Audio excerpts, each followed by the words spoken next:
यहाँहरू सबैजना अहिले पास्टमा हुनुहुन्छ र म पनि जे देखिरहेको छु त्यो पास्टमा नै। जस्तो प्रेजेन्ट भन्ने कुरा हामीले देख्नै सक्दैनौँ। किन भन्नुहोस् न?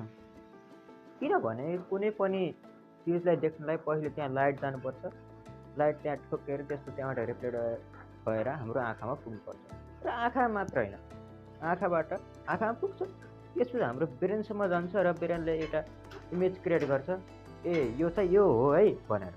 जस्तो कि अहिले मैले मोबाइल हेरिरहेको छु, मानव कि यो अर्नै चिज हो कि त, तर मेरो दिमागले देखाइरहेछ भनिरहेछ यो मोबाइल नै हो, तैँले भिडियो नै बनाइरहेछस् भनेर।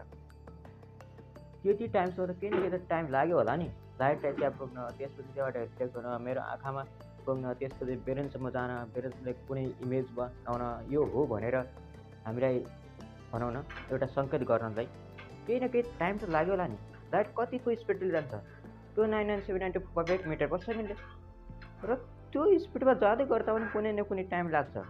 र त्यसै कारणले गर्दा हामीले कुनै पनि चिज प्रेजेन्टमा देख्न सक्दैनौँ। हामीले जति पनि देखिरहेको छ त्यो पास्ट नै हो, मतलब प्रेजेन्ट हामीले कहिले देख्नै सक्दैन भन्दा फरक पर्दैन।